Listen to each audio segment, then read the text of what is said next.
కలుగునుగాక. పరిశుద్ధ స్థలంలో చేరిన ప్రతి ఒక్కరికి దేవుని నా పేరిట వందనాలు తెలియజేసుకుంటున్నాం. రెండు చేతులు ఎత్తి దేవుని మహిమపరుద్దాం. వాక్యంలోకి వెళ్ళేదానికి ముందుగా ప్రార్థించుకొని వాక్యంలోనికి ప్రవేశించడం ప్రార్థిద్దాం. మహిమ కలిగిన దేవ, కృపా సత్య సంపూర్ణుడానికి వందనాలు ప్రభువా. ఈ కనికరమే మమ్మల్ని ఈ స్థలంలో నిలబెట్టింది. అయోగ్యులు మా పాత్రలో ప్రభువా, ఎన్నికలేని వారం ఇది ఎన్నుకొని ఈ ప్రాంత ప్రజలకు ఆశీర్వాదకరంగా ఈ స్థలంలో నీ సంఘమును సిద్ధపరిచి నాయన నీ సంపూర్ణతలో మమ్మల్ని నడిపిస్తూ అనేక జనమును నీ మందిర ప్రభావం చేత మీరు తృప్తిపరుస్తున్నందుకై స్తోత్రం స్తోత్రం. నేటి దినమున నీ దాసురాల మీద బహు విశేషముగా మీ ఆదరణ కుమ్మరించండి. పరిశుద్ధాత్మతో నీకు నీ బలమైన ఉపదేశం నీ దాసురాలే నోటి వెంట వచ్చినట్లుగా దీవించు. వచ్చు ప్రతి మాటను మీరు బ్లెస్ చేసి ప్రతి విశ్వాసి హృదయంలోనికి అవిశ్వాసి హృదయంలోనికి వెళ్ళి వారిని సరిచేసి నూతనమైన కార్యములతో నింపుటకు సహాయము దయచేయమని యేసు నామములో ప్రార్థిస్తున్నాం మా పరలోకపు తండ్రి, ఆమేన్. మరి నేటి అంశము ఏమిటనగా విశ్వాసులు గెలుచుకునే కిరీటములు. మరి గత వారం అయ్యగా చెప్పారు. అంతకు ముందు మరి సంఘ వాగ్దానము ఏమని చెప్పబడింది? యెహోవా చేతిలో నీవు భూషణ కిరీటముగాను, నా దేవుని చేతిలో రాజకీయ మకుటముగాను ఉందని ఈ సంవత్సరపు సంఘ వాగ్దానం. అయితే ఈ దినమున విశ్వాసులు గెలుచుకునే కిరీటాలు. నేటి అంశము విశ్వాసులు గెలుచుకునే కిరీటములు. కిరీటములు అయితే మన ముందు ఉన్నాయి. వాటిని మనం ఏం చేయాలా? గెలుచుకోవాలి. ఎవరు గెలుచుకుంటారో వారికి ఆ కిరీటము దక్కుతుంది. గెలుపు లేని వారికి కిరీటము దక్కదు. కిరీటము పొందుకునే అవకాశము ఉండదు. అందుకే అపొస్తలుడైన పౌలు గారు తేటగా మనము చదువుకున్న లేఖన భాగము, ముందుగా చదవబడిన లేఖన భాగము కొరింథీయులకు రాసిన మొదటి పత్రిక 9వ అధ్యాయము 24-25 వచనాలు.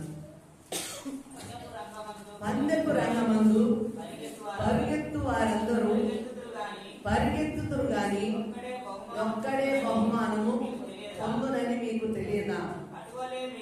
అటువలే మీరు బహుమానము పొందునట్లుగా పరిగెత్తుడి.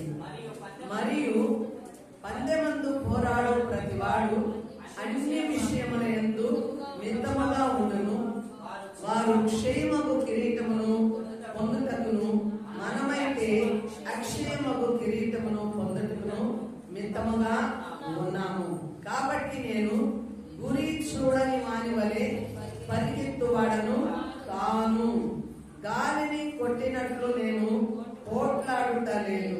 దాని ఒకవేళ ఇతరులకు ప్రకటించిన తర్వాత నేనే భ్రష్టుడనై పోదునేమని నా శరీరమును నలుగగొట్టి దానిని లోపరుచుకుంటున్నాను. దేవునికి స్తుతి కలుగును గాక. హల్లెలూయా. ఇప్పుడు గెలుపు ఓటమి అన్నవి పరిగెత్తులో ఉన్నాయి. ఇక్కడ గమనిస్తే పౌలు గారు మరి ఒక ఉదాహరణగా పోల్చి చూపిస్తున్నాడు. పందెపు రంగమందు పరిగెత్తే ప్రతివాడు పరిగెత్తును కానీ బహుమానము ఒకడే పొందుకుంటాడు. 1, 2, 3 బహుమానములను సిద్ధపరుస్తారు. అయితే ఇక్కడ గమనిస్తే పందెపు రంగము అంటే విశ్వాస జీవితం అన్నది, క్రైస్తవ జీవితం అన్నది పందెపు రంగము వంటిది. ఆమేన్. కాబట్టి పరిగెత్తే వానిలో గమనిస్తే ఈ లోకపు పోరాటము అంటే పరుగు పద్దములో వారు పరిగెత్తేటప్పుడు దేని విషయమై పరిగెత్తుతారు? బహుమానం కొరకే పరిగెత్తుతారు. వారి గురి అంతా కూడా ఏమిటండి? బహుమానము కొరకే పరిగెత్తుతారు. అంతేకాకుండా వారికి గురి అన్నది ఒకటి ఉంటుంది. ఆ గురి అంటే మనం చూస్తూ ఉంటాము, ఒక గీత అన్నది దాటి గురి దగ్గరికి ఎవరైతే ముందుగా పరిగెత్తుతారో వారికే బహుమానము దొరుకుతుంది. కాబట్టి ఇక్కడ పౌలు గారు పరుగు పందెమును బట్టి మనకు ఉదహరిస్తున్నాడు, మన బుర్రలకు అర్థం కావాలి. అయితే క్రైస్తవ పోరాటము కూడా పరుగు పందెము లాంటిది. క్రైస్తవుడికి ఒక గురి అన్నది ఉండాలి. ఆ గురి వద్దకు పరిగెత్తడానికి మనము ప్రయాసము పడాలి. పరిగెత్తే ప్రతి వాడు కూడా బహుమానము పొందుకోలేడు, కానీ ఎవరైతే గురి వద్దకు పరిగెత్తుతారో వాడే బహుమానము పొందుకును. కాబట్టి క్రైస్తవ విశ్వాస జీవితానికి కూడా గురి అన్నది ఒకటి ఉండాలి, టార్గెట్ అన్నది ఒకటి ఉండాలి. ఆ గురి దగ్గరికి పరిగెత్తడానికి కూడా ఇక్కడ పందెపు రంగమందు పరిగెత్తే ప్రతి వారిని మనం గమనిస్తే వారి తిండి మితముగా ఉంటుంది, వారి నిద్ర మితముగా ఉంటుంది, వారి శరీరమును వారు లోపరుచుకుంటూ ఉంటారు. దాని ద్వారా ఏం జరుగుతుంది? వ్యాయామం అన్నది చేస్తూ ఉంటారు. శరీరమును అతిగా పెంచుకోరు, అతిగా నీరసంలోనికి తీసుకొని వెళ్ళరు. అయితే ఒక లిమిట్ గా తింటము, లిమిట్ గా నిద్రపోవడము, ఒక వ్యాయామ క్రమం అనేది ఉంటుంది వారిలో. మొత్తముగా టోటల్ గా వారు తినే ఆహారం కానీ, నిద్రించే స్థితి కానీ, వారు చే ప్రయాణములు కానీ ప్రతిదీ కూడా ఎలా ఉంటుంది? క్రమముతో కూడిన జీవితం ఉంటుంది. ఎందుకు వారిని వారు క్రమపరుచుకుంటారు అనగా వారు పరిగెత్తవలసిన వారై ఉన్నారు. ఆమె వారి పోరాటం దేనికంటే, వారి క్రమము దేనికంటే పరుగు పందెములో వారు పాల్గొనాలి. పరుగు పందెములో పాల్గొన్నప్పుడు వారు బహుమానం కోసము పరిగెత్తాలి. కాబట్టి ఆ క్రమాన్ని వారు పాటిస్తున్నారు. అందుకే అపోస్తలుడైన పౌలు గారు కూడా మన గురి ఎక్కడ చెప్పండి? పరలోకం. ప్రతి విశ్వాసి ఏ గురి దగ్గరికి చేరాలనగా పరలోకము దగ్గరికి చేరాలి. ఆమేన్, హల్లెలూయా. అయితే గమనించినట్లయితే వారు ఏ యొక్క కిరీటం పొందుతారంట? మరియు పందెమందు పోరాడు ప్రతివాడు అన్ని విషయములందు మితముగా ఉండును, వారు క్షయమగు కిరీటము పొందుటకును మనమైతే అక్షయమగు కిరీటమును పొందుటకు మితముగా ఉన్నాము. ఈ లోక సంబంధమైన పరుగు పందెములో పరిగెత్తే వారికి బహుమానం కోసము వారికి కొన్ని కిరీటాలు ఉంటాయి. ఆ కిరీటములు ఏమైపోతాయి?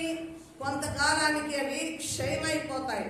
అయితే విశ్వాసులు పరిగెత్తే ఈ క్రైస్తవ పోరాటము, ఈ పరుగు పందెములో పొందుకున్నటువంటి బహుమానం ఏమిటంటే అక్షయ కిరీటము. నెంబర్ 1, మొట్టమొదటిది ఏ కిరీటమును మనం పొందుకుంటున్నాము? అక్షయ కిరీటము. ఆమేన్, హల్లెలూయా. ఇది విశ్వాసులకు సంబంధించిన ఆ యొక్క కిరీటమే కాదు, కానీ రక్షణ వలన కలిగే కిరీటమే కాదు, కానీ ఇది సేవా పిలుపులోనికి వచ్చిన వారికి కూడా ఈ యొక్క అక్షయ కిరీటము పొందుకుంటాము. దేవునికి స్తోత్రములు కలుగునుగాక. కాబట్టి ఎవరికి ఈ కిరీటము తగ్గునంటే క్రీస్తు కోసము ప్రయాసపడిన వారికి మాత్రమే ఈ కిరీటము దొరుకుతుంది. ఆమేన్, హల్లెలూయా. ప్రయాస పడని వారికి కిరీటము దొరకదండి. ఆమేన్, హల్లెలూయా. అందుకే పౌలు గారు ఏమంటున్నాడు? నా మనస్సులో ఒక గురిని ఉంచుకొని నేను పరిగెత్తుతూ ఉన్నాను. ఏముండాల మనస్సులో? గురి ఉండాలి. చాలా మంది రక్షణ పొందుతారు, బాప్తిస్మం పొందుతారు, కానీ వారికి గురి అన్నది తెలియదు. అమ్మా, ఎందుకు బాప్తిస్మం పొందేమంటే కూడా బాప్తిస్మం పొందిన దానికి కూడా అర్థము తెలియదు. యేసు ఏమి చేస్తున్నాడన్న అర్థం కూడా వారికి తెలియదు. ఒకవేళ బాప్తిస్మం తీసుకున్న తర్వాత దేని కోసం నువ్వు నిరీక్షణ కలిగి ఉన్నామని అడిగినట్లయితే ఆ నిరీక్షణ కూడా వారు చెప్పలేరు. అర్థము కాని స్థితిలో క్రైస్తవ సమాజాలు ఉంటున్నాయి. ఆమేన్, హల్లెలూయా. అంటే ఇక్కడ పౌలు గారు ఏమంటున్నాడు? నేను గురి కలిగి, అంటే మనస్సులో క్రైస్తవునికి ఏముండాలి? గురి అనేది ఉండాలా. మనస్సులో ఒక గురి అనేది నిలుపుకొని మనము సాగాలి. దేవునికి స్తోత్రములు, హల్లెలూయా. అంతేకాకుండా హల్లెలూయా. ఇప్పుడు చూడండి, ఒకవేళ అనారోగ్యతలో నువ్వు పందెంలోనికి వెళ్ళి ఉంటావు. ఒక 10 మంది పరిగెత్తుతున్నారనుకో, 10 మంది కూడా ఏం చేస్తారు, పాల్గొనడానికి పేర్లు ఇస్తారే కానీ 10 మందిలో కూడా అందరూ ప్రయాసంతో పరిగెత్తినట్లయితే అందరికీ గెలుపు వస్తుంది. అవునా కాదా? అంటే కొందరికే, ఏ ఒక్కరికో ఏ ఇద్దరికో వారికి విజయం వస్తుందంటే ఏంటి, వారు ఎక్కువగా సాధన చేసి ఉండవచ్చు, వారు ఎక్కువగా క్రమమును పాటించి ఉండవచ్చు. వారి మనస్సులో ఒక గురి అంటే మేము విజయము పొందాలి. ఆమేన్. ఇప్పుడు పరీక్షల్లో కూడా బిడ్డలందరూ పాల్గొంటారు. తల్లిదండ్రులు ఏ బిడ్డను కూడా ఏం పోయి రాసేవలేరా, మెయిన్ ఎగ్జామ్స్ అని ఆపరు కదా. ప్రతి ఒక్కరు కూడా బస్సు ఎక్కవచ్చు, ప్రయాస పడవచ్చు. ఆ సమయానికి హాల్లోకి ఎంటర్ కూడా కావచ్చు. ఎంటర్ అయిన వారంతా విజయం పొందుకుంటున్నారా? లేదే. విజయం వచ్చినప్పుడు తెలుస్తుంది ఎవరెంత కష్టపడ్డారు, కష్టానికి తగిన ఫలితము ఎవరికి దక్కింది. ఆమేన్. విజయం వచ్చిన తర్వాత మనము వారిని ఎంతగానో తిట్టేస్తాం. నువ్వు ఎక్కడ కష్టపడ్డావు, కష్టపడలేదు కాబట్టి నీకు ఫలితము రాలేదు అంటే. ఏ యొక్క విషయానికైనా పాల్గొనే వాళ్ళు ఎందరో గాని ప్రయాసపడిన వారికి ఏమొస్తుందంట, ఫలితము వస్తుంది. గురి కలిగిన వారే విజయాన్ని పొందుకుంటారు, గురి కలిగిన వారే బహుమానాన్ని పొందుకుంటారు. కాబట్టి అక్షయమైనటువంటి క్షయమైపోయే ఈ లోక సంబంధమైన కిరీటము కొరకు వారంతా సాధన చేసి కిరీటాలు పొందుకుంటున్నప్పుడు, విశ్వాసులైతేనేమి, పరిశుద్ధులైతేనేమి, సేవకులైతేనేమి, మనము కూడా మన మనస్సులో ఏముంచుకోవాలా, గురి ఉండాలా. రెండవది ఒక క్రమం ఉండాలా. క్రైస్తవునికి ఒక నియమం ఉంది, ఒక క్రమము ఉన్నది. ఆ క్రమము ప్రకారమే మనము ఆ గురి యొద్దకు చేరవలసిన వారమై ఉన్నాం. క్రమము లేకపోతే గురి యొద్దకు చేరలేము, బహుమానమును పొందుకోలేము. కాబట్టి పోరాడేవాడందరూ కూడా నటించుతూ పోరాడేవాడు జయము పొందుకోలేడు. నువ్వు క్రైస్తవుని వలె నటన చేస్తే నీకు జయము ఉండదు, బహుమానమును పొందుకోలేవు. నటన అన్నది ఏం చేయాలా, ప్రక్కన పెట్టాలా, వాస్తవం అన్నది జరిగించాలా. ఆమేన్. హల్లెలూయా. నిజం అన్నది నీ జీవితంలోనికి నిలబడాలా. ఆమేన్. ఎప్పుడైతే నిజముగా నువ్వు క్రీస్తును చేపట్టి నిజముగా నీ మనస్సులో పరలోకము చేరాలన్న ఒక గురిని నిలుపుకొని అందుకొరకై ప్రయాసపడినట్లయితే ఆ బహుమానం నువ్వు పొందుకుంటావు. కాబట్టి నిజముగా పరిగెత్తు వారికి, మనస్సులో గురి కలిగిన వారికి, ప్రయాసపడే వారికి పొందుకునే కిరీటం ఏమిటంటే అక్షయమగు కిరీటము. ఇది క్షయమై పోనిది. ఆమేన్. హల్లెలూయా. ఇది నశించి పోనటువంటి కిరీటము. దేవునికి స్తోత్రములు కలుగును గాక. హల్లెలూయా. కాబట్టి మనము ఇక మీదట మనము ఎలా ఉండాలట, మితముగా ఉండాలి. మితం అంటే తిండిలో మితము కాదు, నిద్రలో మితము కాదు, మన మాటలో మితము, మన చూపుల్లో మితము, మన ప్రవర్తనలో మితము. హల్లెలూయా. ప్రతి ఒక్క క్రమములో కూడా క్రైస్తవుడు సంఘానికి, క్రీస్తునకు మాదిరిగా జీవించడమే మితము. ఆమేన్. హల్లెలూయా. అందుకే ఈ మితముగా ఉండడాన్ని బట్టి పోల్చుతూ పౌలు గారు ఏమంటున్నాడంటే, నా శరీరమును నేను నలగగొట్టుకొని లోపరుచుకుంటున్నాను. ఆమేన్. హల్లెలూయా. ఇప్పుడు క్రైస్తవ విశ్వాసులముగా క్రీస్తును చేపట్టిన మనం అందరము కూడా మన శరీరమును లోపరుచుకోవాలి. ఆమేన్. హల్లెలూయా. ఎవడైతే శరీరమును లోపరుచుకుంటారో వారు సాతానును జయిస్తారు. ఆమేన్. హల్లెలూయా. ఎవరైతే శరీరమును లోపరుచుకుంటారో వారు ఆత్మానుసారులుగా ఉంటారు, ఆత్మీయ లోతుల్లోనికి నడుస్తారు, సర్వ సత్యములోనికి వారు నడుస్తారు. దేవునికి స్తోత్రములు. హల్లెలూయా. చాలా మంది క్రైస్తవులుగా ఉంటారు కానీ శరీరమును లోపరుచుకోవడము తెలియదండి. వారు వస్తారు, బాప్తిస్మం తీసుకున్న వారే బలలో చేస్తారు కానీ బయటకు వెళ్ళి త్రాగుబోతులుగా, వ్యభిచార సంబంధులుగా, అనేకమైనటువంటి అసూయ ద్వేషాలు, మరి ఇతరులను మోసగించేవారుగా, డబ్బును సంపాదించుకునేవారుగా, ఇంకా లోకములకు సంబంధించిన వారుగా ఉంటారు. ఇట్టి వారు క్రైస్తవులుగా అనబడుచున్నారే కానీ వారు గురిలేని మనస్సు కలిగి ఉన్నారు. వారు అసలు ప్రయాసపడరు, పందెపు రంగంలోనే వారు లేరు. వారిని ఏమంటారు? పందెపు రంగములో లేని వారు ఊరికే కేవలము నామకార్థ క్రైస్తవ్యము కలిగిన వారు. కాబట్టి అలాంటి వారికి ఈ బహుమానము చెందదు. ఆమేన్. ఈ రోజు రక్షింపబడిన మీరైనా సరే, నిన్న 5 మంది బాప్తిస్మాలు తీసుకున్నారు. 5 మంది సంఘము ద్వారా ప్రభు నామమును బట్టి వారు రక్షింపబడ్డారు. ఇక ముందు మీకు గురి ఉండాలా, మీ మనస్సులో ఏముండాలా? గురి ఉండాలా. ఆ గురి ఏమిటనగా పరలోక రాజ్యము. హల్లెలూయా. పరలోకమును కొరకై మీరు ప్రయాసపడాలా, క్రీస్తు కొరకై మీరు జీవించగలగాల. అప్పుడు మీరేం పొందుకుంటారు? అక్షయ కిరీటము. మేమేం పొందుకుంటాము? అక్షయ కిరీటము. రెండవదిగా గమనిస్తే, ఆత్మలను జయించే వారికి కిరీటాలు. దేవునికి స్తోత్రం. ఇది రెండవదిగా అతిశయ కిరీటము. దేవునికి స్తోత్రములు. హల్లెలూయా. ఆత్మలను జయించే వారికి ఇచ్చే కిరీటం ఏమిటి? అతిశయ కిరీటము. ఒక్కసారి చూద్దామండి. దశలోనిక మొదటి పత్రిక 2వ అధ్యాయము 19వ వచనము. దశలోనికల పత్రిక 2వ అధ్యాయము 19వ వచనం చదవండమ్మా.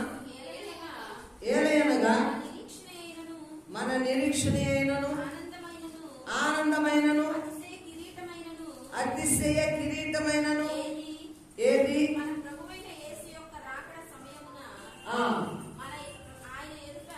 ఆయన ఎదుట అవే కదా. హల్లెలూయా. దేవునికి స్తోత్రములు కలుగును గాక. ఏలయనగా మన నిరీక్షణ అయినను ఆనందమైనను అతిశయ కిరీటమైన ఏది అంటున్నాడు. ఆమె మన ఆనందం ఏంటి? క్రైస్తవుని యొక్క ఆనందం ఏమిటి? కేవలము పరలోకము చేరటమేనా ఆనందము? పరలోక రాజ్యాన్ని పొందుకోవటమేనా ఆనందము? అయితే ఇక్కడ ఏమంటున్నాడో చెప్పండి, మళ్ళా చదవండి.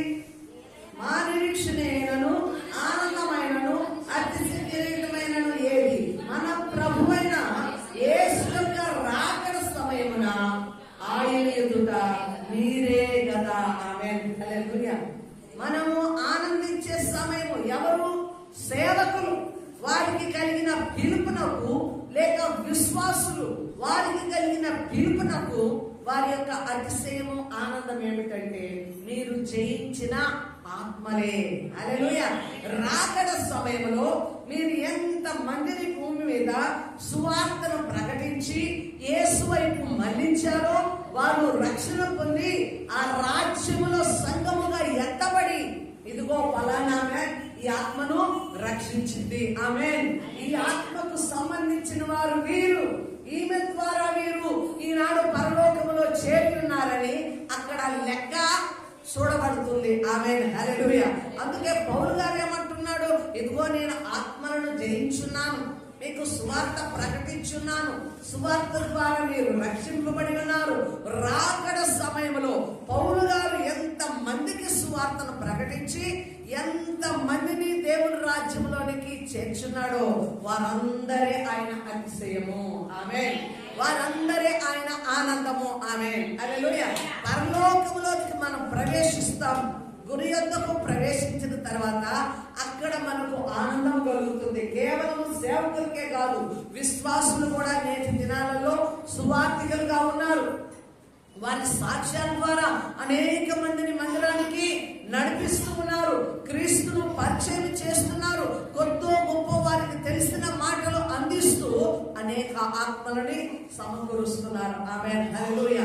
కడుపులో ఉన్నప్పుడు మేము వెళ్ళే చర్చికి ఒక విశ్వాసి 30 మంది విశ్వాసులను ప్రతి వారము సంఘానికి నడిపించేవాడు. చూడండి ఎంత ప్రయాస. అయితే మరి సేవకులు కూడా 30 మందిని వారానికి నడిపించలేరు, కానీ ఆ సంఘ విశ్వాసి ఏం చేసేవాడంటే ప్రతి వారము 30 మందిని వెంట పెట్టుకుని ఆయనే వారి దగ్గరికి వెళ్లి స్వార్థను ప్రకటింపచేసి వారిని యేసు తట్టు తిప్పిన వానిగా ఉన్నాడు. ఆమేన్, హల్లెలూయా.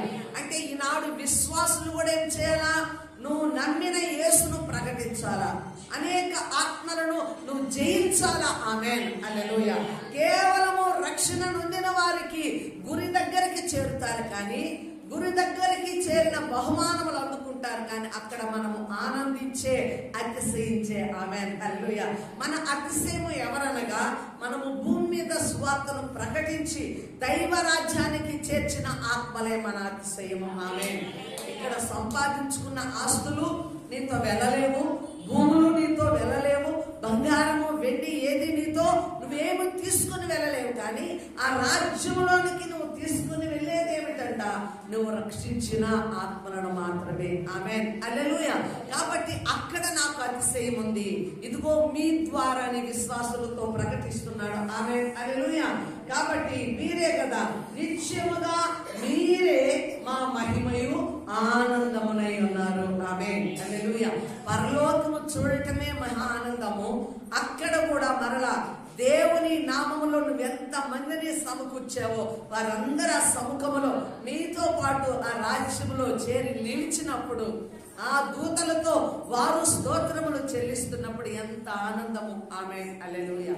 అట్టి ఆనందము అది ఏమి? ఆ కిరీటం అంట చెప్పాలా? అతిశయ కిరీటము. ఈ లోకంలో మనం కూడా అతిశయిస్తాం. దేన్ని బట్టి అతిశిస్తారండి? చాలా మంది డబ్బును బట్టి అతిశించే వారు ఉన్నారు, బలమును బట్టి అతిశించే వారు ఉన్నారు, ధనమును బట్టి అతిశించే వారు ఉన్నారు, కానీ ఆత్మల సంపాదనలో నాకు అతిశయం ఉన్నదాన్ని ఎవరు కూడా ఆలోచనలోనికి నడిపించరండి. గమనించినట్లయితే నా సువార్త దినములు మొదలుకొని నిన్న నేను లెక్కేశాను, ఎంత మంది రక్షణలో నడిపించబడ్డారు. బాప్తిస్మం పొందిన వారు ఎంతమంటే సుమారుగా 45 మందికిగా ఈ యొక్క సంఘం ద్వారా రక్షణలో నడిపించబడ్డారు. ఆమేన్, హల్లెలూయా. దేవునికి స్తోత్రములు కలుగును గాక. నేను ఒక మారు ఆశ్చర్యపోయాను. ప్రతి ఏటా బాప్తిస్మాలు తీసుకునే లిస్ట్ అంతా రాసుకుని ఉన్నాను.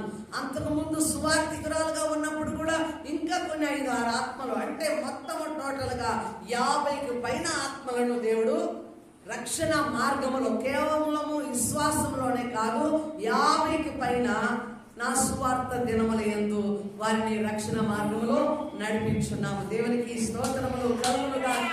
నాకు చాలా ఆశ్చర్యం వేసి దేవుని నేను స్తుతించాను. బిడ్డలారా, ఈనాడు మీ జీవితాలలో కూడా మీరు ఎన్ని ఆత్మలను దేవుని యొద్దకు నడిపించారు? మీ అతిశయము ఏమిటి?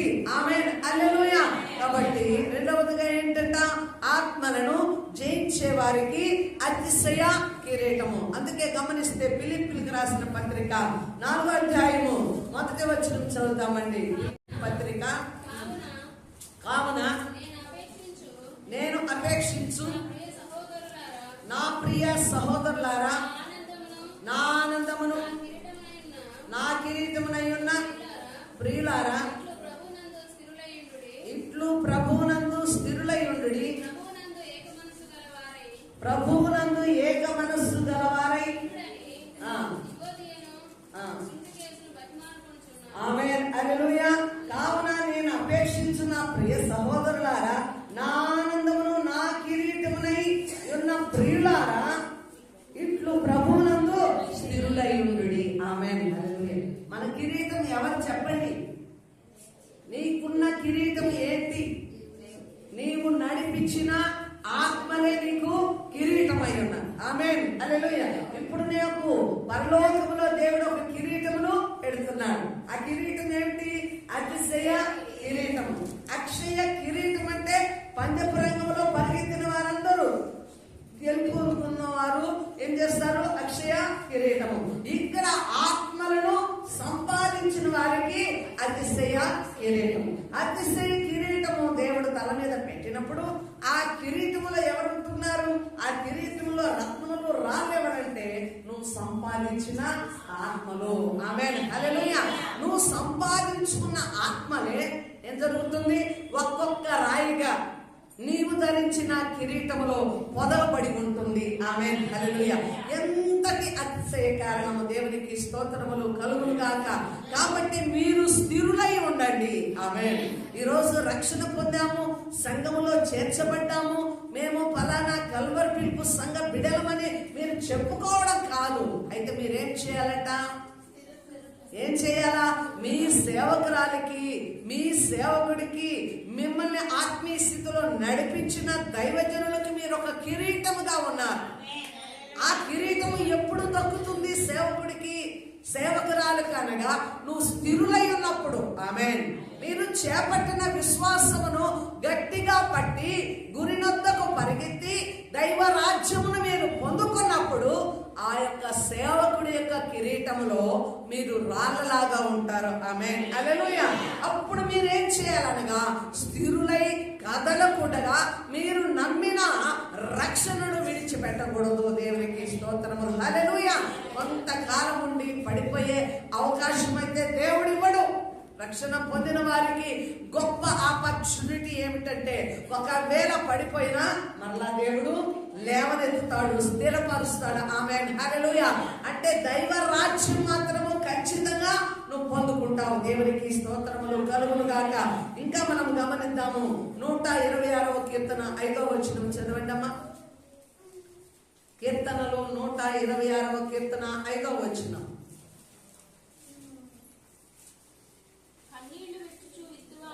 ఆ కన్నీళ్లు విడుచుచు విత్తువాడు సంతోషగానముతో పంట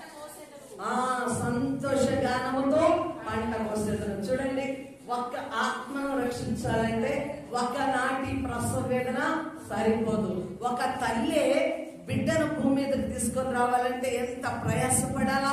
9 మాసములు గర్భమును మొయాలా, ప్రసవ వేదన పడాలా, తాను చనిపోయిన బిడ్డకు జన్మనివ్వాలా. అలాగే మరి సేవకులు అన్నవారు కూడా, ఆత్మల సంపాదకులు అన్నవారు కూడా పంట కొయ్యాలంటే ఏం చేయాలా? విత్తనం విత్తేటప్పుడు ఎంతో కన్నీరు ఉంటుంది. ఆమేన్. ఒక్క ఆత్మను సంపాదించాలంటే విస్తారమైన కన్నీరు, వేదన, ప్రసవ వేదన లాగా ఒక సేవకుడు ఆత్మల భారము కలిగి ప్రార్థిస్తేనే, కన్నీరు కారిస్తేనే భూమి మీద రక్షింపబడిన ఒక విశ్వాసి స్థిరత్వంలో ఉండగలదు. ఆమేన్. హల్లెలూయా. కాబట్టి కేవలం సువార్త ప్రకటించే వారమే కాదు, విశ్వాసులైన మీరు కూడా వినాలా. మీ ద్వారా ఒక ఆత్మ దేవుని దగ్గరికి రప్పించబడిందంటే ఆత్మ పక్షాన మీరేం చేయాలా?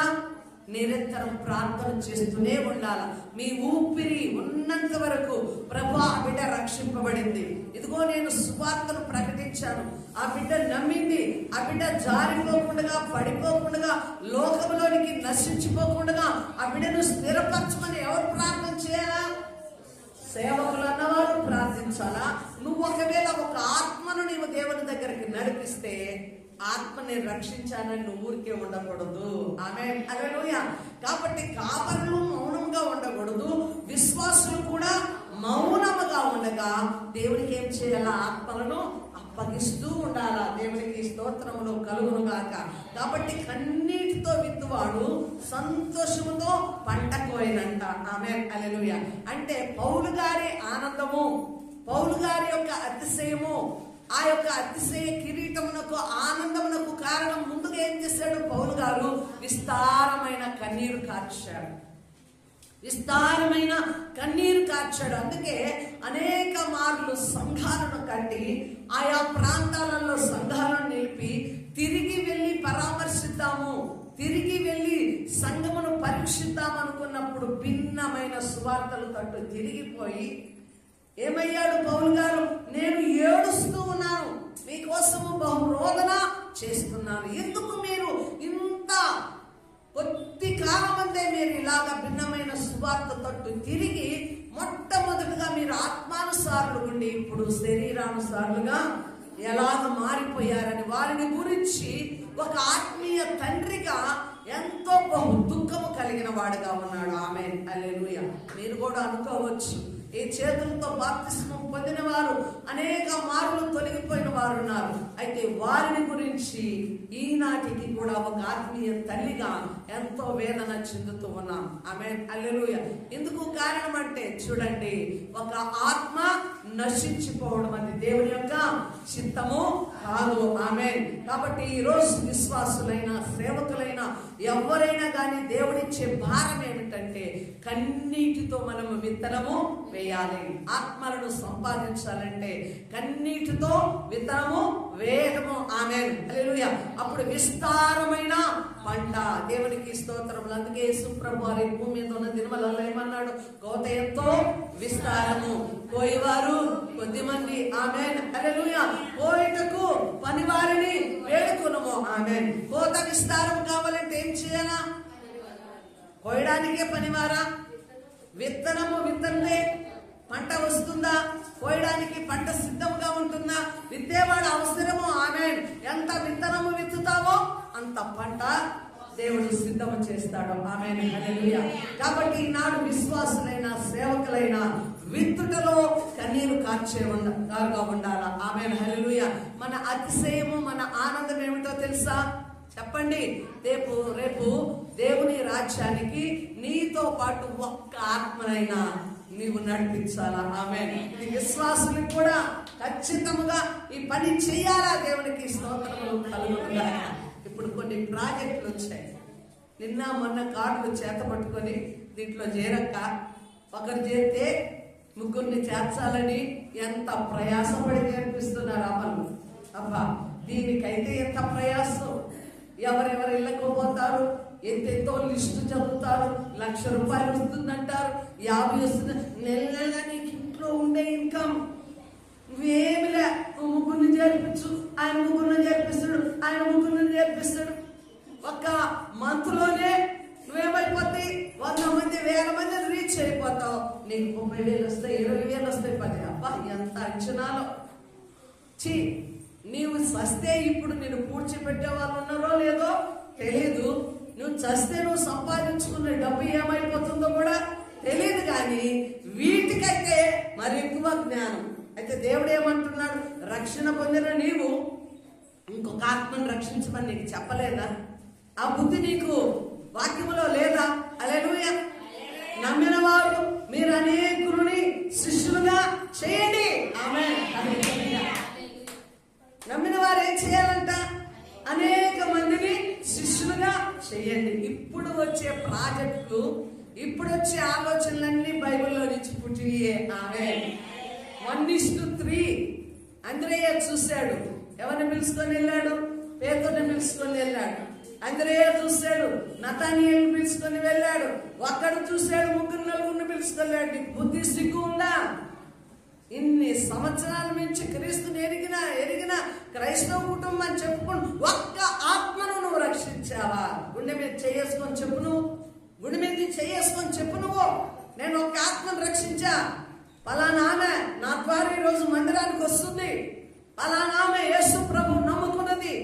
ఆమె నేను అగ్నిలో నుంచి లాగినట్లుగా నరకములో నేను తప్పించాను. హల్లెలూయా.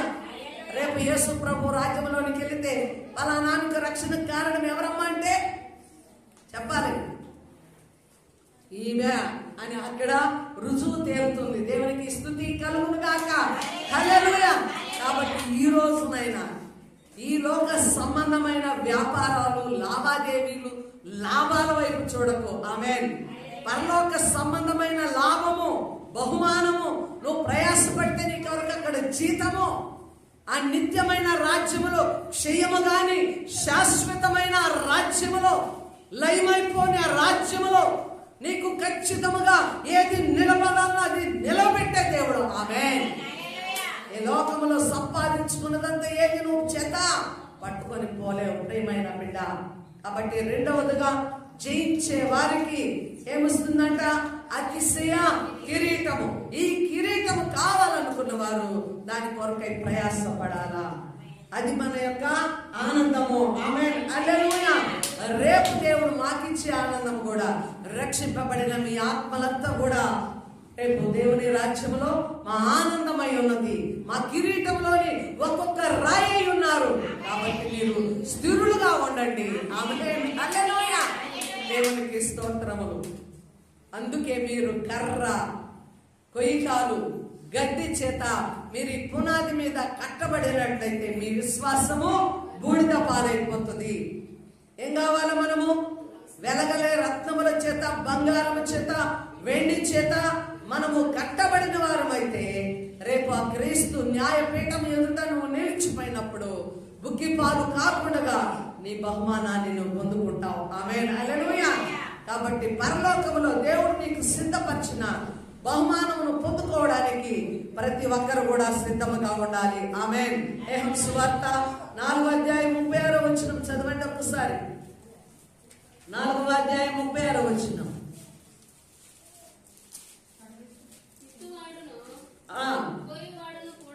కోయివాడును కూడా సంతోషించున్నట్లు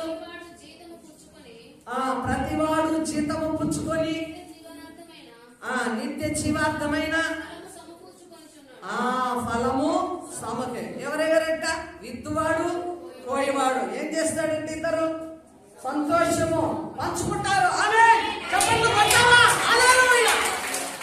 విత్తేవాడు ఒకడు, నీరు పోసేవాడు మరి ఒకడు, దానిని కట్టేవాడు, దానిని ఎదుగుదలనిచ్చేవాడు, దాని ఫలితమును కోయేవాడు మరి ఒకడు. ఎవరు ఏమైనా అందరము జత అనేవారము. కాబట్టి మీరు క్రీస్తులందరూ ఐక్యమై ఉండండి.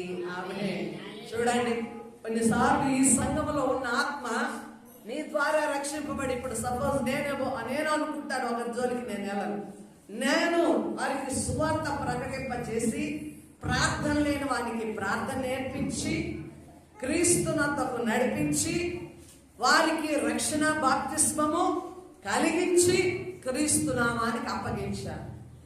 ఏ విధము చేతనో వారు పక్కకు మళ్ళీ ఉండవచ్చు, వేరే సంఘానికి వెళుతూ ఉండవచ్చు. అయితే రేపు పరలోకములో ఈ ఆత్మ ఎవరికి సంబంధించిందై ఉండొచ్చు చెప్పండి? ఎవరికి?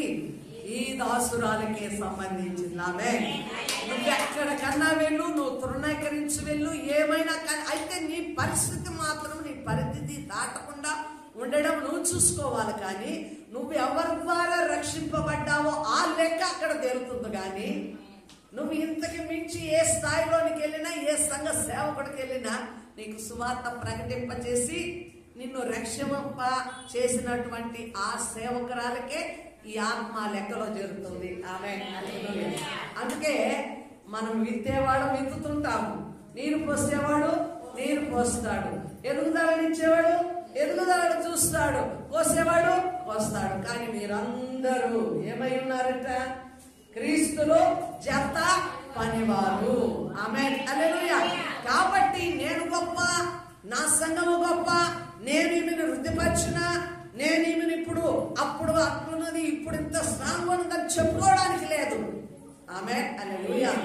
ఆత్మ పక్షాన ఆయా కాలముల సమయమందు ఆయా జత పనివారముగా మన పాత్ర మనం చేస్తున్నాము. ఆమేన్, హల్లెలూయా. కాబట్టి క్రీస్తులో విత్తేవాడు, పంట కోసేవాడు ఏం చేస్తున్నాడంట? ఫలితమును చూసి ఆనందిస్తున్నాడు. ఆమేన్, హల్లెలూయా. కాబట్టి ఈ దినముల యందు మనము విత్తుట అన్నది జరిగించాలా? హల్లెలూయా. విత్తునప్పుడు కోయిట అన్నది సిద్ధముగా ఉంటుంది. దేవునికి స్తోత్రములు కలుగును గాక. ఇంకా మూడవదిగా నిరీక్షణ కలిగిన వారికి ఇచ్చే కిరీటము.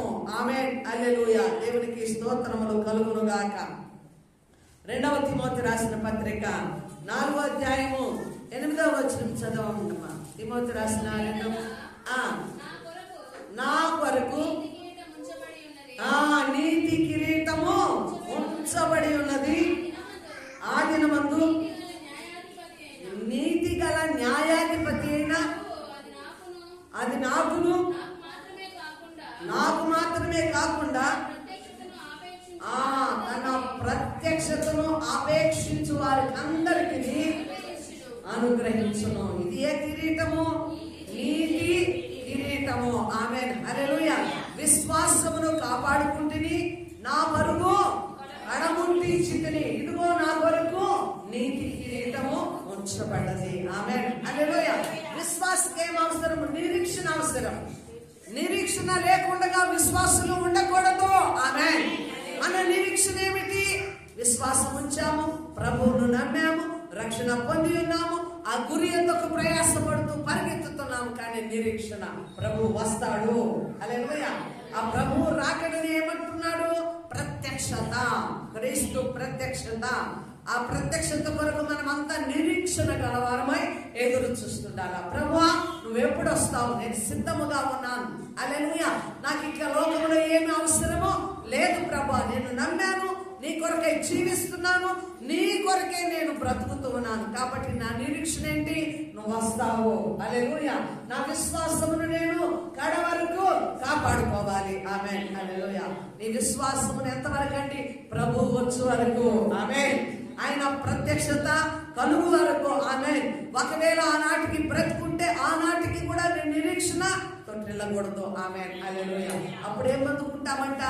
నీతి కిరీటం. ఎవరిస్తారు ఈ కిరీటం? అనగా నీతి న్యాయములను జరిగించేవాడు. హల్లెలూయా. నీతి న్యాయములను జరిగించుతున్నటువంటి న్యాయాధిపతి నీకేమిస్తాడంట? నీతి కిరీటం. అమ్మా, అంతం వరకు నువ్వు కలిగిన దాన్ని గట్టిగా పట్టుకున్నావు, విడిచిపెట్టలేదు. ఆమేన్. నిరీక్షణ కలిగి ఉన్నావు. దేనికోసము? నాకు వృద్ధి కావాలను, నేను గొప్పదాన్ని కావాలను, లోకములోని మనవన్నీ పొందుకోవాలని వాటి కోసం ఎదురు చూడలే. వాటి కోసం నువ్వు నిరీక్షణ కలిగలేవు. దైవ రాజ్యము కొరకు. హల్లెలూయా. నీ విశ్వాసమును చివరి వరకు, ఇప్పుడు ప్రత్యక్షత వరకు, లేక నీ గొంతులో ఊపిరి ఉన్నంత వరకు నువ్వు నిరీక్షణ కలిగి ప్రభు ప్రత్యక్షత కొరకు సిద్ధపడి ఎదురు చూస్తున్నప్పుడు దేవుడు నీకేమిస్తాడు? నీతి కిరీటము ఉంచబడది. ఆమేన్. హల్లెలూయా. దేవునికి స్తోత్రములు కలుగును గాక. కాబట్టి ఇది ఎవరికంటే? నీతిమంతమైన జీవితము జీవించుచున్న వారికి. దేవునికి స్తోత్రములు. చూడండి, ప్రభువులో మనం ఎలా ఉండాలా? నీతిమంతులముగా ఉండాలి. ఆయన రాజ్యము కొరకు ఎవరు సిద్ధపడ్డారు? 10 మంది బుద్ధి కలిగిన స్త్రీలు సిద్ధపడ్డారు. కానీ బుద్ధి కలిగిన వారు 5 మంది మాత్రమే ఏం చేస్తున్నారు? వారి దీపములలో నూనె ఆరిపోకుండా చూసుకున్నారు. బుద్ధి లేని వారిని ఎవరితో పోల్చారు? సిద్ధంలో నూనె లేని వారు దీపములో ఆరిపోయినాయి, అప్పటికప్పటికెళ్ళి సిద్ధపరచుకునేవారు. ఆమేన్. హల్లెలూయా. వారు నిద్రిస్తున్నవారు, వారు మెలకువలో లేనివారు. కాబట్టి నిరీక్షణ మెలకువ కలిగి ఉండడం, నిరీక్షణ ఆత్మలను ఎప్పటికప్పుడు ఉజ్జీవపరచుకోవడం. ఈ దీపము ఆరిపోకుండా ఆత్మీయ స్థితిలో వెలుగుతూ మండుతూ, ప్రభు ఈ గడి వస్తాడో, రేపు వస్తాడో, ఎప్పుడు వస్తాడో, రాత్రి వస్తాడో, పగలు వస్తాడో, నిద్రించి జామున వస్తాడో, పని చేయుచున్న జామున వస్తాడో, ఆమె తెలియదు. అందుకే ప్రభు వారు ఏది మరుగులో ఉంచులా. శిష్యులు అడిగారు, అయ్యా నీ రాకడ ఎప్పుడన్నప్పుడు ఏమన్నాడు? ఇద్దరు పొలంలోనికి వెళితే ఒకడు ఎత్తబడతాడు, ఒకడు విడవబడతాడు. ఇద్దరు మంచంలో పడుకుంటే ఒకరు ఎత్తబడతారు, ఒకరు విడవరు. ఇద్దరు తిరుగులు విసురుతుంటే ఒకరు ఎత్తబడతారు, ఒకరు దొంగ వలె వస్తారు. అంటే ఎలా ఉండాలంట? మనం అలర్ట్ గా, మెలకుగా, సిద్ధము కలిగి ఎప్పుడు ప్రభు వచ్చినా ఏం చేయాలండి? ఎత్తబడడానికి, ప్రభు రాకడ కొరకు మనము నిరీక్షణ కలిగి ఏ జీవితం కలిగి ఉండాలా? ఏ జీవితం కలగాలండి?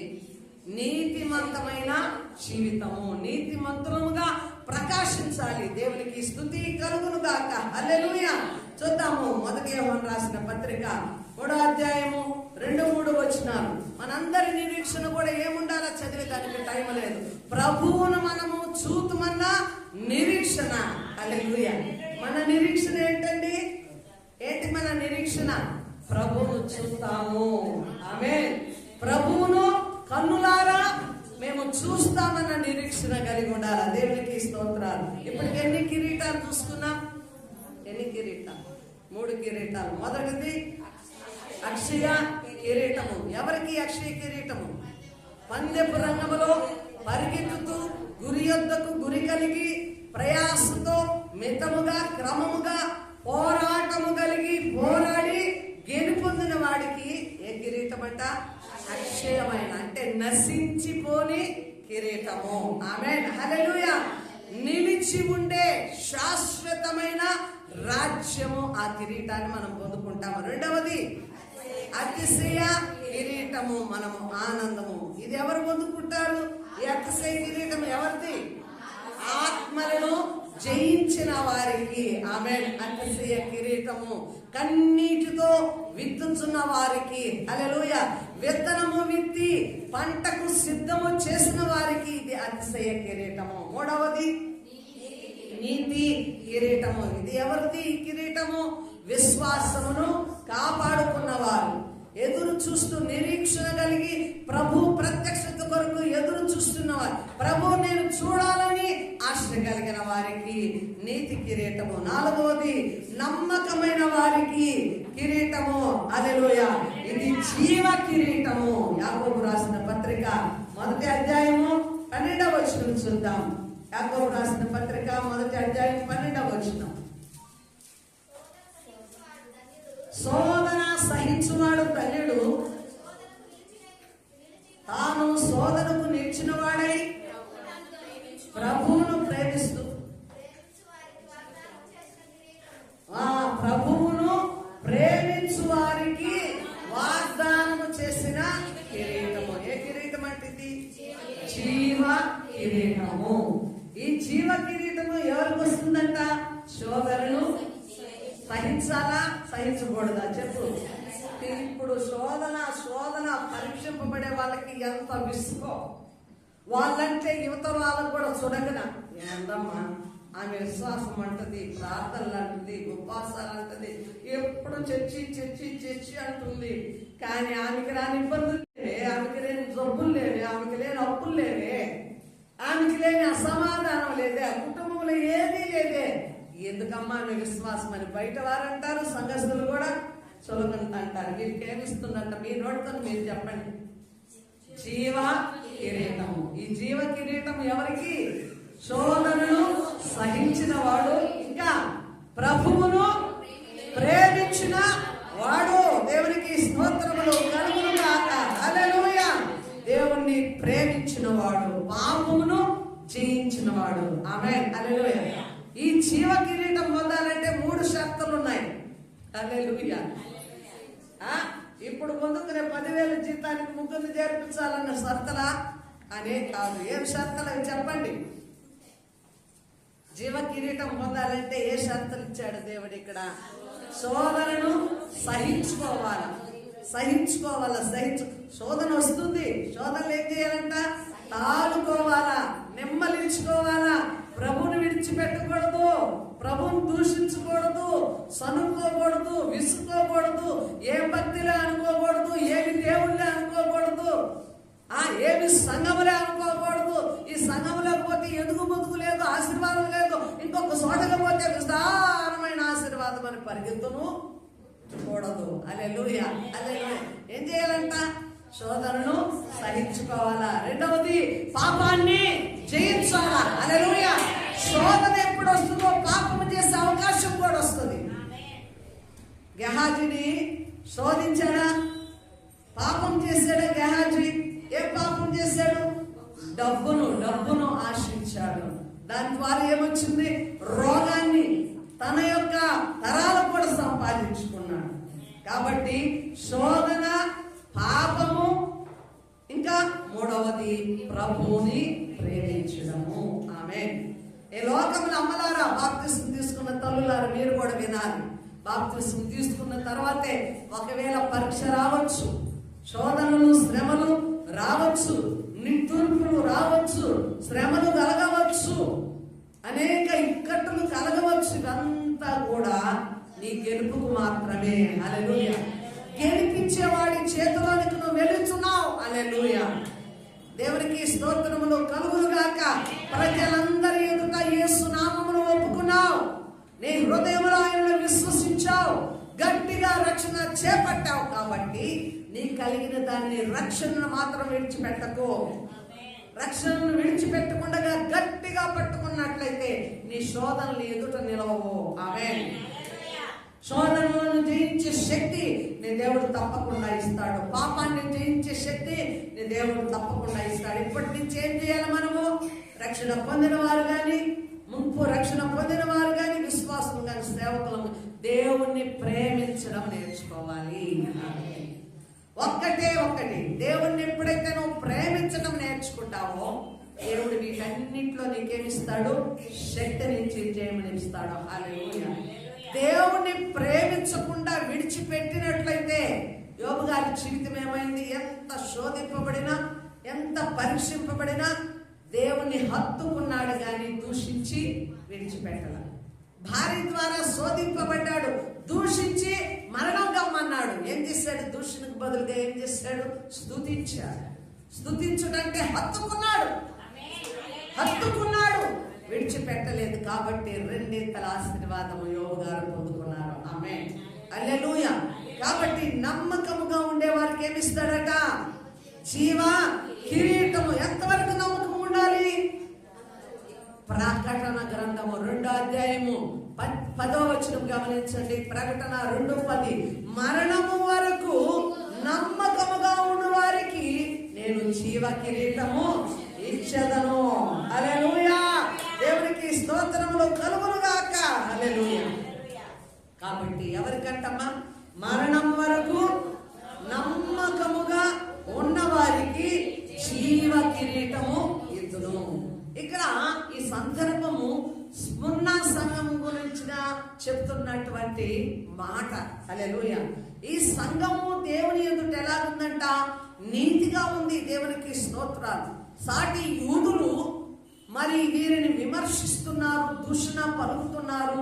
వీరికి అపాయమును కలిగించి 10 దినములు వీరిని శంసాలలో వేయించారు. ఆమేన్. ఎందుకు? వీరు క్రీస్తును ప్రేమిస్తున్నారు. లోకములో ప్రత్యేకముగా ఉన్నది స్ముర్నా సంఘము. హల్లెలూయా. అయితే ఏమంటున్నాడు? అంతము వరకు నువ్వేం చేయాలంట? నమ్మకముగా ఉండము. నీ కొరకు ఏముంటుంది? జీవితం. అమ్మలారా, వింటున్నారా? రక్షణ పొందిన వారు, నిన్న బాప్తిసం తీసుకున్న వారు ఎప్పటి వరకు ఉండాలా? అంతం వరకు. నిన్న ప్రమాణం చేశారు. ఎంతవరకు అంటే మా జీవితాంతం వరకు, ఆఖరి వరకు అని ప్రమాణం చేశారు. అంతకుముందు తీసుకున్న వారైనా గాని, విశ్వాసులుగా చేర్చబడి సంఘంలో ఉన్నవారు, ఒకవేళ రక్షణకు సిద్ధపడే వారు కూడా ఎప్పటి వరకు ఉండాలంట? అంతము వరకు నమ్మకముగా ఉన్న వారికి ఏమిస్తుంది? జీవ కిరీటం ఉంటుంది. ఆమేన్, హల్లెలూయా. ఇక గమనిద్దాము. నిజమైన కాపరులకి మహిమ కిరీటాలు. ఆమేన్. కాపర్లకు ఇచ్చే కిరీటాలేంటి? మహిమ కిరీటం. పేతురు రాసిన మొదటి పత్రిక 5వ అధ్యాయం 4వ వచనం చదవాలి. పేతురు రాసిన మొదటి పత్రిక 5వ అధ్యాయం 4వ వచనం. ప్రధాన కాపరి ప్రత్యక్షమైనప్పుడు మీరు వాడబారని మహిమ కిరీటము పొందుదురు. ఆమె దేవుడికి స్తోత్రం. చాలమ్మా. ప్రధాన కాపరి ప్రత్యక్షమైనప్పుడు మీరు వాడబారని మహిమ కిరీటము పొందుదురు. ఆమె ఇది ఎవరికి అంటే? కాపరు. సంఘం మీద నియమించిన పెద్దలైనా గాని, కాపరులైన వారికి దేవుడిచ్చే కిరీటం. ఏ కిరీటం ఇది? వాడబారని మహిమ కిరీటము. ఆమేన్, హల్లెలూయా. అందుకే కాపరుల గురించి ఆయన సందర్భాలలో యెహెజ్కేలు గ్రంథము కావచ్చు, మరి ఇర్మియా గ్రంథంలో కావచ్చు, కాపర్లారా మీరు ఎలాగున్నారో మిమ్మల్ని మీరు పరీక్షించుకోండి అని కూడా వాక్యాలు సెలవిస్తున్నాయి. ఒకసారి చూద్దాం. యెషయా గ్రంథము 56వ అధ్యాయం 10-11 వచనాలు చదవండి అమ్మా. యెషయా గ్రంథము 56వ అధ్యాయము 10-11 వచనం. వారి కాపర్లు తెలివి తేటలు లేనివారు, వారందరూ కుక్కలు తిండికి ఆతృతపడును. ఎంత తిన్నను వాటికి తృప్తి లేదు. ఈ కాపరులు అట్టివారే, వారు దేనిని వివేచింపజాలరు.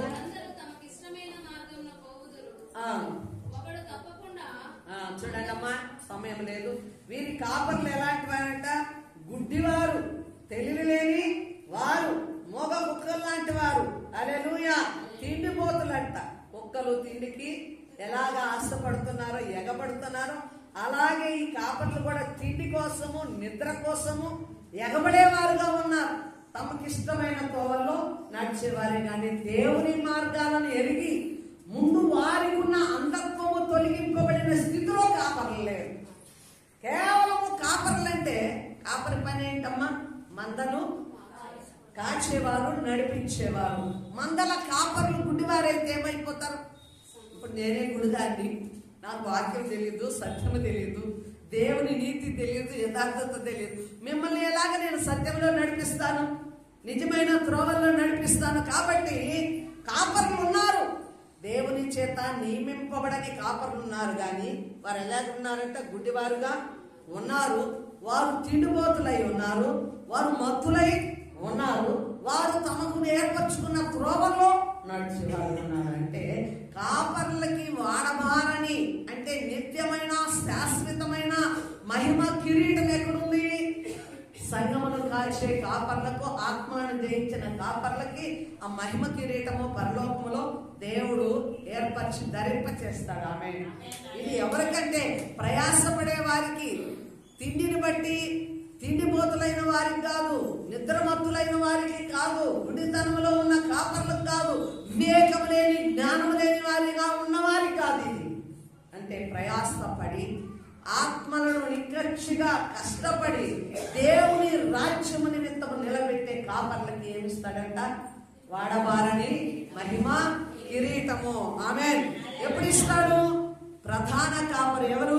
యేసు ప్రభువారు రాకడలో ప్రత్యక్షమైనప్పుడు, ఆ ప్రత్యక్షతలో మనమందరము క్రీస్తు న్యాయ సింహాసనం ఎదుట నిలవబడినప్పుడు ఎవరు తగిన పని ఫలితము అక్కడ నిర్ణయించబడుతుంది. బహుమానాలు ఉంటాయి, జీతం ఉంటుంది, అప్పుడు మెప్పు ఘనత ఉంటుంది. ఎవరికి చెందిన బహుమానాలు, ఎవరికి చెందిన కిరీటాలు వారికి దేవుడు అందరి ముందు ధరింపచేసి దేవుడు ఆనందిస్తాడు. దేవునికి మహిమ కలుగును గాక. వీరికి ఏ కిరీటము చెప్పండి? వాడబారని మహిమ కిరీటము. ఇంకా గమనిస్తే 6వదిగా చూడండి, ప్రకటన గ్రంథము 4వ అధ్యాయము 4వ వచనములో బంగారు కిరీటాలు. వీరు విమోచన పొందిన వారికి బంగారు కిరీటములు. ఆమేన్, హల్లెలూయా. ఇప్పుడు మనము విమోచింపబడిన వారిలో మనం ఉండాలా? దేవునికి స్తోత్రములు, హల్లెలూయా. విమోచింపబడిన వారు 24 పెద్దలుగా వారు కిరీటములను ధరించి ప్రభు ఎదుట, అయ్యా ఈ కిరీటములు మాకు కాదు, ఈ కిరీటంలో ధరించడానికి నువ్వే అర్హుడు అని యేసయ్య పాదాల దగ్గర ఏం చేస్తున్నారు? వారి సాష్టాంగపడి కిరీటములను ఉంచుతున్నారు. ఆమె అక్కడిచ్చే అక్షయ కిరీటమైన, అతిశయ కిరీటమైన, ఇక ఏ కిరీటము? జీవ కిరీటమైన, నీతి కిరీటమైన, ఇంకా మహిమ కిరీటమైన, వాడవారిని మహిమ కిరీటమైన, జీవ కిరీటమైన, ఇక బంగారు కిరీటములైన అన్ని ఎవరికి చెందవలసినవి? మనం ధరింప చేసినవన్నీ కూడా అక్కడ ప్రభువునకు మనము అర్పిస్తాం. ఆమేన్. అందుకే ప్రకటన గ్రంథంలో మనము కిరీటం అన్నప్పుడు ఆయన ధరించిన కిరీటములో అనేక కిరీటములు అనంట. ఆమేన్, హల్లెలూయా. అంటే ప్రభువారు ధరించిన కిరీటములో అనేక కిరీటములు. అంటే నువ్వు పొందుకున్న కిరీటాలు కూడా ఆయనకు ఒక, నువ్వు కూడా ఒక కిరీటం, నీవు కూడా ఆయన కిరీటంలోని ఒక రత్నము. నువ్వు సంపాదించుకున్న నీ కిరీటములో నువ్వు సంపాదించిన ఆత్మలు ఒక్కొక్క రాయిగా ఆ కిరీటములో ఉన్నారు. దేవునికి స్తోత్రము, హల్లెలూయా. అంటే ఇప్పుడు నీకు అతిశయ కిరీటము కావాలా వద్దా? అక్షయ కిరీటం కావాలా వద్దా? అక్షయ కిరీటం కావాలంటే పరుగు పందెంలో నువ్వు నిలవాలా. బయట ఉంటే ఆ బహుమానం నీది కాదు. హల్లెలూయా. పందెపు రంగంలో దిగు. హల్లెలూయా. పందెపు రంగంలో కసితో పోరాడు, జయం పొందుకో. ఆ రోజు అక్షయ కిరీటాన్ని పొందుకో. రెండవది, ఆత్మలను సంపాదించు. ప్రార్థన చేయి, మోకాళ్ళేయి. దేవా ఒక్క ఆత్మనన్నా నేను రీచ్ చేయాలి, ఒక్క ఆత్మనన్నా నీ రాజ్యానికి నేను సంపాదించాలి. అది యవనస్తుడా, వాడు బాలుడా, వృద్ధుడా, లేకపోతే స్త్రీయా పురుషుడా, ఎవరని కాదు, ఒక్క ఆత్మ నాకు ఈ ప్రభు అని మనం వేడుకోవాలి. ఆమేన్, హల్లెలూయా. మూడవదిగా నీతిగా జీవించడము నేర్చుకోవాలి. హల్లెలూయా. నీతి కలిగిన దేవుని బిడలము, నీతిమంతుడైన యేసయ్య బిడలము. కాబట్టి నిరీక్షణ గలవారమై, మనకు ఒక నిరీక్షణ ఉంది.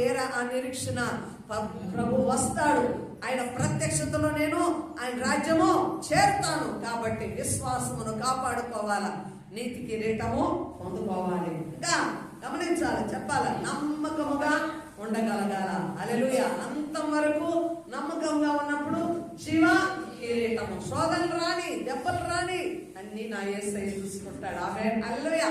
నా యేసయ్య చేతిలో నేను చేయి ఉంచాను. దేవునికి స్తోత్రములు కలుగును గాక.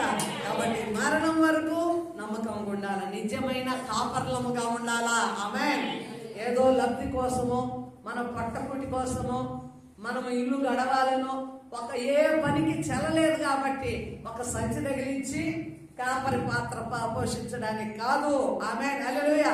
ఆ పాత్ర నీకు దేవుడిచ్చాడా, దేవుని చేత నువ్వు ఎన్నుకొనబడ్డావా, అప్పుడు ఎలా ఉండాలా, నెక్కచ్చిన సేవ చేయి. ఆమేన్. ఏ లాభమును అపేక్షించక యథార్థ హృదయంతో నువ్వు సేవ చేస్తే నీ దేవుడు శ్రీమంతుడు. ఆమేన్. హల్లెలూయా. మనము ఎవరిస్తారా, ఎవరు జోలి నింపుతారని అడగడం కాదు. ప్రభు ఏమన్నారు, మీరు ఉచితంగా పొందుకుంటుని, మీరు ఉచితముగా ఈడి. ఆమేన్. కానుకల కోసము, కళ్ళు కాదు, తిండి కోసము.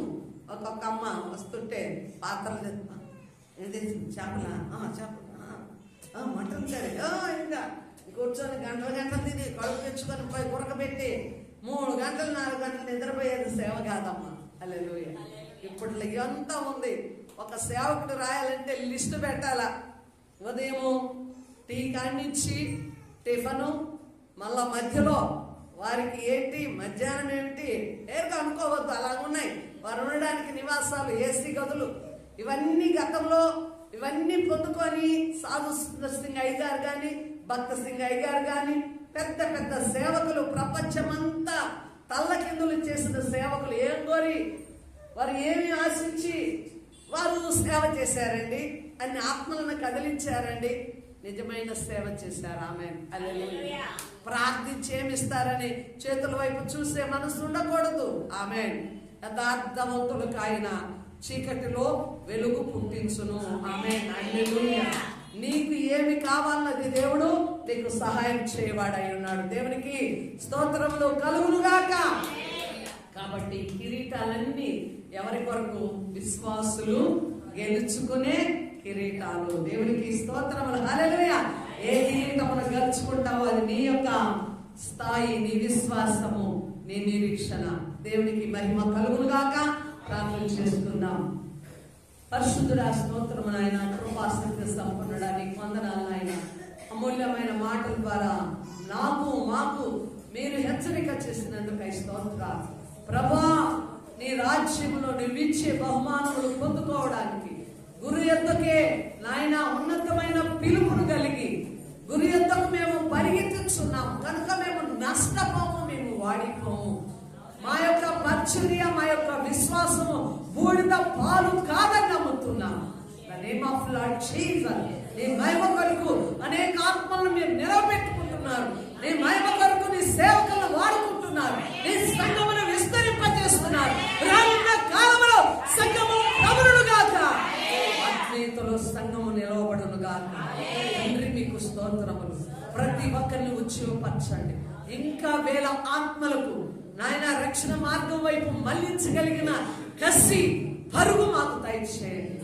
అనేక మేము పరిగెత్తగలిగిన కృపను దయచేయండి తండ్రి. మేము ఒక నిరీక్షణ గలవారమై వాడవారని మహిమ కిరీటమును పొందుటకు మమ్మలను ప్రభువా నీ ప్రత్యక్షతలో నిలబెట్టుకోనమని ప్రార్థిస్తున్నాం. ఈ లోకమందు ఒక గురి కలిగిన ఆయన, ఒక క్రమము కలిగి సాధనతో మేము ముందుకు సాగలిగిన కృపను మాకు దయచేయమని నీకే మహిమ చెల్లిస్తూ ప్రతి ఒక్కరిని నీ పాదములకు అప్పగిస్తూ యేసు నామములో ప్రార్థించి స్తుతించి అడిగి వేడుకొనిస్తున్నాం మా పరలోకపు తండ్రి. ఆమేన్.